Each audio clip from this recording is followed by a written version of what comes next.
নমস্কার,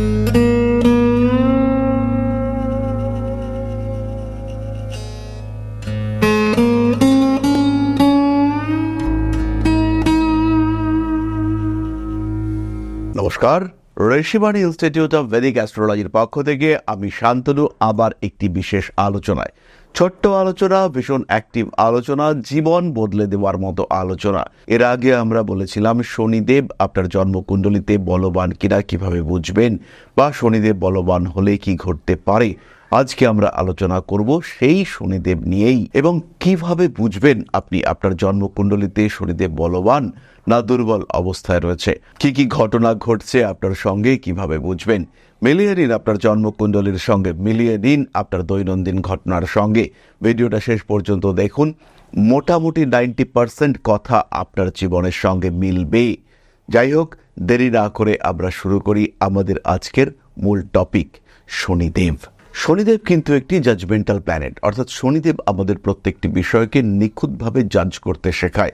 শনিদেব বোঝায় practical feelings, অর্থাৎ বাস্তব, কঠিন কঠোর বাস্তবের সম্মুখীন হওয়ার চেষ্টা, এটা কিন্তু শনিদেব করতে শেখায়। শনিদেব হারে না, শনিদেব কিন্তু লড়ে, ধৈর্য ধরতে শেখায় শনিদেব। শনিদেব আমাদের জীবনে বারবার প্রতিবন্ধকতা নিয়ে আসে, এবং ভবিষ্যতে কঠিন পরিস্থিতি আসলে যাতে আমরা হেরে না যাই, যাতে আমরা সেই পরিস্থিতির মোকাবিলা করতে পারি, তার প্রচেষ্টা, তার ক্ষমতা দিয়ে থাকেন এই শনিদেব। তাই ব্যর্থতা, আঘাত নিয়ে আসেন শনিদেব, সেই আঘাত মোকাবিলা করবার অভিজ্ঞতা প্রদান করেন শনিদেব। অনেক মানুষ, বেশিরভাগ মানুষ, তারা কিন্তু শনিদেবের এই প্রহার সহ্য করতে পারেন না, তখন তারা কিন্তু পিছিয়ে পড়েন, তখন তারা হেরে যান, আর দোষ হয় কার? সেই শনিদেবের। যাই হোক, আসুন কথা বলি, কি বলছেন শনিদেব। শনিদেব সময়ের মূল্য, সময়ের গুরুত্ব উপলব্ধি করতে শেখান। আপনি যদি আপনার জীবনের প্রত্যেকটা সময়কে ব্যবহার করছেন, আপনি যদি আপনার জীবনের প্রত্যেকটা ছোট্ট ছোট্ট সময়কে কাজে লাগাচ্ছেন, হতে পারে সেলফ ডেভেলপমেন্টের জন্য পড়াশুনো করছেন আপনি, আর হতে পারে আপনি রিলস দেখে সময় কাটাচ্ছেন, তাহলে আপনাকে বুঝতে হবে যে শনিদেব আপনার কি অবস্থায় রয়েছে। সময় নষ্ট করছেন, সঠিক সময়, কাজের সময় নষ্ট হচ্ছে, তার মানে শনিদেব দুর্বল হয়ে রয়েছে। জাস্ট গতকাল আমি একজন জ্যোতিষের সঙ্গে কথা বললাম, সেই জ্যোতিষ বন্ধু অন্য একজন জ্যোতিষের হয়ে ক্লায়েন্ট দেখে দেন। তা আমি তাকে বললাম, তুমি নিজে ক্লায়েন্ট দেখো না কেন? বলছে, আমার হবে না, আমার তো শনি কেতু এক জায়গায় রয়েছে।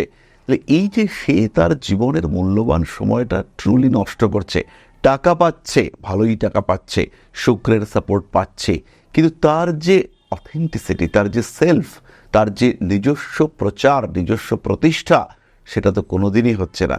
দ্বিতীয় জ্যোতিষী যখন আরও একজন সাপোর্টার পাবেন, যিনি এর থেকে একটু ভালো হবেন, তাকে কিন্তু ইনস্ট্যান্টেনিয়াসলি সরিয়ে দেবেন, নিজের সামনে থেকে সরিয়ে দিতে একটা সেকেন্ডও লাগবে না। সুতরাং এই হলো সময়ের মূল্য বুঝতে পারা আর না পারা। বসে বসে ঘন্টার পর ঘন্টা রিলস দেখে চলেছি, সময় খারাপ, শরীরও খারাপ। আবার যদি ছোট্ট ছোট্ট সময়কে কাজে লাগাচ্ছি, ঘুমের ঠিক আগে শুয়ে পড়েছি, এই সময় অন্য কথা না ভেবে মনে মনে জপ করে চলেছি, বলবান শনিদেব, সামনে ভালো দিন আসছে। শনিদেব চেষ্টা করেন মানুষকে একটু একা করে দিতে। বলবান শনি যাদের, তারা এই একাকিত্বকে উপভোগ করেন। তারা বলেন যে আমার একাকিত্বই শ্রেষ্ঠ, এখানে আমি নিজেকে ভালো রাখবো, এখানে আমি নিজে ভালো থাকবো। নিজেকে নিয়ে বাঁচতে তারা ভালোবাসেন। তারা তাদের আত্মার সঙ্গে পরমাত্মার সংযোজনের রাস্তা খুঁজে বার করবার চেষ্টা করেন। একাকিত্বকেই তারা ভালো লাগা, ভালো থাকার পথ হিসেবে বেছে নিতে পারেন। আর শনিদেব যখন দুর্বল, তখন কিন্তু শনিদেব জাতক বা জাতিকাকে একা করার চেষ্টা করেন। আর যদি সেই একা জাতক আলটিমেটলি হয়ে যান, তখন কিন্তু জাতক এই একাকিত্বকে অভিশাপ মনে করতে থাকেন। এই একাকিত্বই তার মনের মধ্যে ফ্রাস্ট্রেশন নিয়ে আসে। একাকিত্বের কারণেই তিনি দুর্বল হয়ে পড়েন। কে দেখবে আমাকে বুড়ো বয়সে? কার সাথে থাকবো? কার জন্য বাঁচবো? কাকে নিয়ে বাঁচবো? কার সাথে কথা বলবো? কার সাথে নিজের দুঃখের বিষয়গুলোকে শেয়ার করব? এই একাকিত্বের অভিশাপ, এই একাকিত্বের অভিশাপ অতিক্রম করতে পারেন না দুর্বল শনিদেব। কিন্তু বলবান যদি হন তিনি এই একাকিত্বকেই ঈশ্বরের আশীর্বাদ বলে মনে করতে শুরু করেন। একাকিত্বকেই তিনি শ্রেষ্ঠ জীবনযাপনের পদ্ধতি বলে ভাবতে শুরু করেন। শনিদেব চেষ্টা করেন মানুষকে কৃপণ করতে। দুর্বল শনি মানুষকে অত্যন্ত কৃপণ করে তোলে। সঞ্চয় হয় কিন্তু সেই সঞ্চিত অর্থ জাতক ভোগ করতে পারে না। বলবান শনিও মানুষকে কৃপণ করেন, কিন্তু জাতক সঠিক ক্ষেত্রে সঠিক জায়গায় বৃহত্তর উদ্দেশ্যে সেই অর্থ ব্যয় করেন। দুর্বল শনির প্রভাবে জাতক বা জাতিকার অর্থ নাশ হয়। জমে রয়েছে টাকা, কিন্তু সেই টাকা খরচের আগেই জাতক ঈশ্বরের প্রিয় হয়ে পড়েছেন। কিন্তু বলবান শনি টাকা আয় করেছেন, সঞ্চয় করেছেন, বাজে খরচা করেননি, বিলাসিতা করেননি। টাকা জমেছে, সঠিক জায়গায় টাকা ইউজ হয়েছে, টাকা ব্যবহার হয়েছে, এবং যখন মৃত্যু হয়েছে সেই সময় কিন্তু সমস্ত টাকা পয়সা সঠিক জায়গায় চলে গিয়েছে, সঠিক ব্যবহার হয়েছে।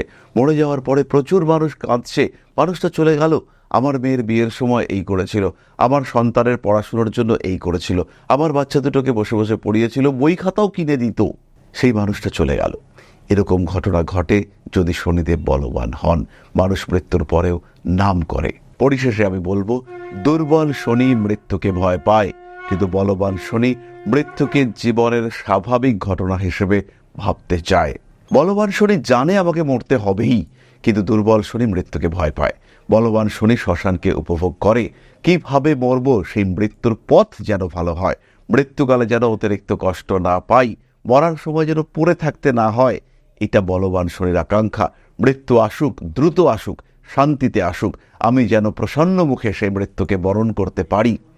আর দুর্বল শনি ভাবে, যদি মৃত্যু না আসতো, যদি আমি আরও কিছুদিন বাঁচতে পারতাম, যদি এই মৃত্যুর জ্বালা, মৃত্যুর কষ্টকে অ্যাভয়েড করতে পারতাম, যেটা অসম্ভব। দুর্বল শনি বাস্তবকে মানতে পারে না, কিন্তু বলবান শনি সে বাস্তবকে জিততে জানে। ঘটনা যদি আপনার জীবনের সঙ্গে মেলে তাহলে অবশ্যই লাইক করবেন, সাবস্ক্রাইব করবেন এবং বেল আইকনটি প্রেস করতে ভুলবেন না।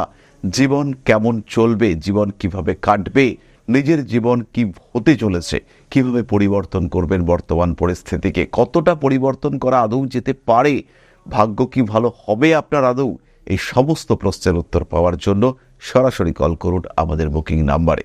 ফিরে আসবো পরের আলোচনায়, সংক্ষিপ্ত কিন্তু ইনফরমেটিভ।